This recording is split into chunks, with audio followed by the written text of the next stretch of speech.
Hey, welcome guys. In this video I'm doing a review of the Samsung Galaxy S7. Measuring in at 142.4 by 69 by 7.9 millimeters, weighing in at a pretty light 138 grams.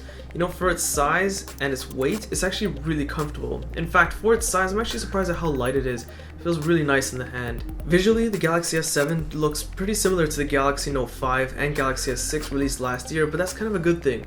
It has a very sleek, elegant, classy look to it. The version I have is a Platinum Gold edition, which usually I find gold to be a tacky color, but in this case I'm actually very pleased with my choice.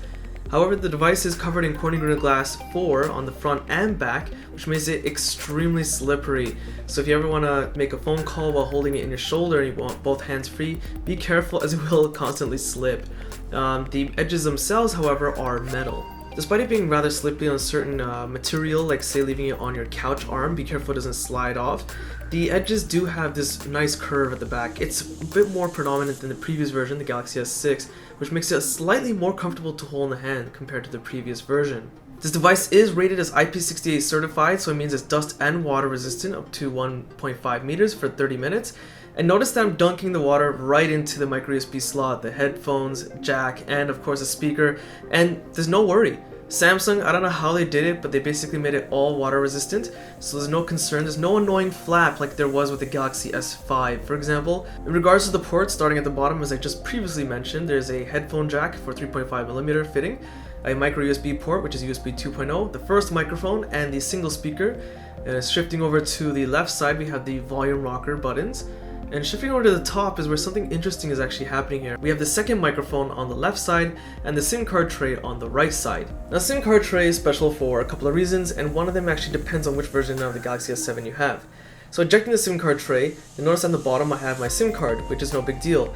Now on the top part, you actually have some writing that says micro SD card slot. Yes, the micro SD card slot has returned as it was missing from the Galaxy S6.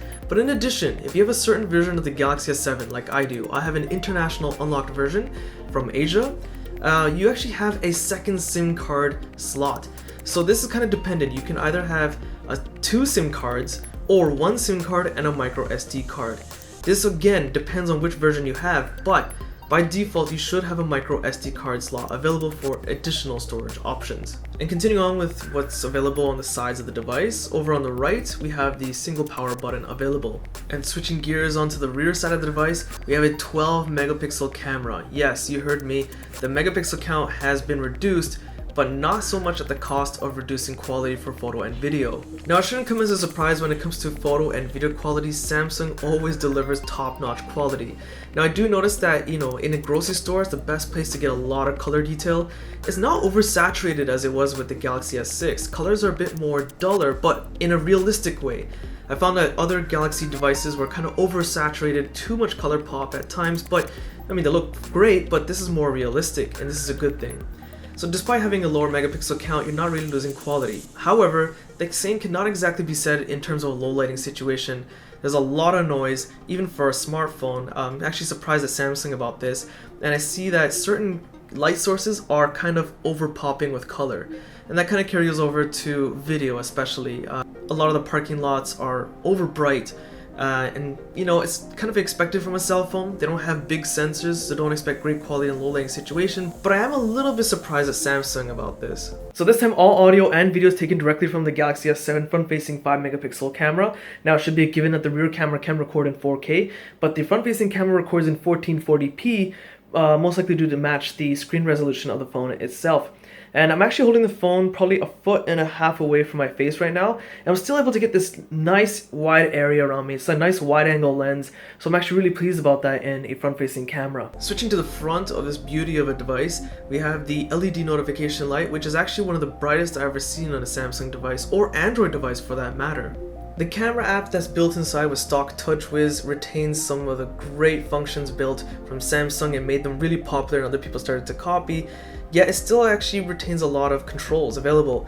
So you can actually make things very, very particular to what you want to do. You can actually in fact download more from the Samsung Galaxy App Store. So examples you have like dual camera mode where you can record and take pictures with the front and rear camera at the same time, just as one example. There are a lot of modes available, like I mean a ton, And of course, if you activate the option to double tap the home button, your camera will open instantly. And I mean like instantly, super fast. Switching over to the front-facing camera, there's no exception here. You have a lot of controls over video quality and picture quality control mode. You have various functions available. For example, wide selfie, which is basically a panorama mode for selfies. So if you have a group selfie you want to take, this is the function to use. There's also some other available options like putting your palm out. I'm actually too close to the camera right now, so it's a little difficult. But once you do that, it'll actually set a timer and take the picture for you. Now there's two things Samsung Galaxy S devices do best. Camera performance, even though low light is a little disappointing, but the screen is always top notch. Here we have a 5.1 Super AMOLED display with a resolution of 1440 by 2560, making it 1440p, aka 2K.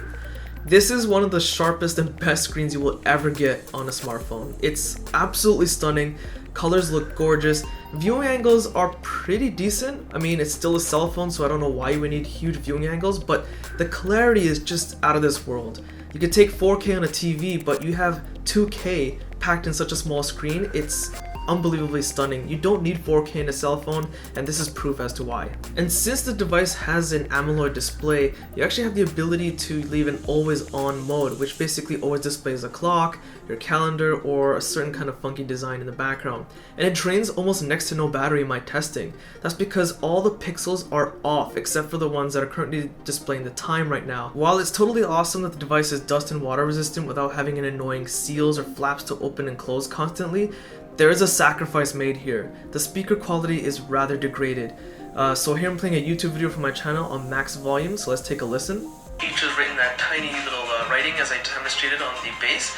The bezels are a little large though. That's kind of a given. And one more thing I want to demonstrate for you guys is how poor the placement of the speaker is if you accidentally cover it up. So let's take another listen. Overall, it's pretty attractive. It's got a red and black theme going on. And I have to say it's pretty good for the most part. Now there are a couple of storage options available, 32 or 64 gigs of internal storage options. There's also the micro SD card slot, which supports an additional 200 gigs of external storage. However, if you watch my unboxing video, there's also a USB on-the-go adapter that Samsung included out of the box. And so in this particular example, I'm actually able to connect my 32 gig USB stick, and I can access it and play all videos and pictures straight off the USB stick right on the phone instantly. Out of the box, you're getting Android Marshmallow with Samsung's TouchWiz skin overlay, which actually was a very giant big mess. There was widgets and icons all over the place, but I cleaned it up, and this is pretty much what you get. It's a nice clean experience compared to some older Samsung versions with TouchWiz overlay. And in case you're wondering about that live wallpaper, I'll include a link to it in the video description. Going over some of the exclusive cool features for this device, you have the ability to download and apply themes. And once they are applied, they'll kind of completely change the way your device looks, not just for icon backgrounds, but I'm talking about everything, even like the system settings menu, for example. The notification bar can be customized. It has a whole bunch of features like activating Wi-Fi on and off, so on and so forth. And the list is pretty extensive if you want it to be. You can rearrange the order. However, I noticed there's a particular bug on my version of the Galaxy S7, and that's of course if data is turned on, mobile data, you have a 4G icon, which is fine. When I turn data off, the 4G icon remains there. I can't get rid of it. The only way it can disappear is when I turn Wi-Fi on. Very strange. The other thing I noticed is that for some reason, whenever NFC is turned on, there's an NFC icon in the notification bar. Previous Galaxy devices didn't have that. It's really annoying. The fingerprint scanner on the Note 5 was pretty fast, but it's actually been vastly improved over with the Galaxy S7. It's like near instant now, keeping up with the iPhone and the Nexus 5X device, for example. And yes, Samsung's S Health app is built into the device, along with the heart rate sensor, which is located just below the camera flash, and it does a pretty good job at reading your heart rate. Now, when it comes to multitasking, you have to admit and agree that Samsung is still probably the king at doing this. The 4 gigs of RAM provides you the ability to go through a ridiculous amount of apps open at the same time, and yet they still have that multi-window function availability, which Samsung made really popular. I might be mistaken, but I think they believe they started this. So you can actually open 2 apps at the same time, and it works very seamlessly with ease. There's no lag at all. For connectivity, we have the usual like GPS, Wi-Fi, which supports 802.11a, b, g, n, and AC, LTE, Bluetooth, NFC, which I mentioned earlier, and of course Mirrorcast, which you guys are seeing right now is me mirroring my Galaxy S7 device to my TV. And you can actually do this too if you have Mirrorcast support in your media player or TV built inside. And yes, it can even project the camera, what's being displayed, to my TV. Now it has a unibody design, so the battery cannot be taken out, but inside is a 3000 milliamp battery, and with about 4 hours of on-screen time with YouTube, email checking, Facebook, etc., I can get about a day and a half usage. That's pretty much what I average. Now it does support fast recharging, so from about 10% to 100% I can charge it in about an hour and a half, sometimes about an hour and 25 minutes, give or take. There are 2 battery saving modes available, so you're in luck. For performance, this device is an absolute beast. Now there are 2 different versions available. One version has a Qualcomm Snapdragon 820 quad-core processor with an Adreno 530 GPU, and the version that I have actually has Samsung's Exynos 8890 octa-core processor with a Mali T880 GPU. Both of them still have the 4 gigs of RAM, of course. And I have to say that the version that I'm using, what I noticed, it's just so overkill. Man, this thing is super powerful. It doesn't matter if I'm playing top graphic Android games, it doesn't really seem to care at all. It's just like, bring it on, do whatever you want. And for other people that just like want to use Facebook, email and stuff like that, trust me, this is a super fast device. Now there's actually something really cool built into this device. I'm not sure how Samsung did it, but whenever I open video games like this one, which is Asphalt 8 for example, it has some sort of Samsung built-in game mode available. So a little bubble will pop up on the side of the device. It doesn't really disturb my gaming, but it allows you to record your in-game footage, for example, and share it with your friends and family if you want to. It's a pretty cool feature that's unique to this device. And last but not least, and one of the most important things, is the call quality. Now I have to say that Galaxy devices from the past and Galaxy Note devices were always pretty good for call quality, not the best.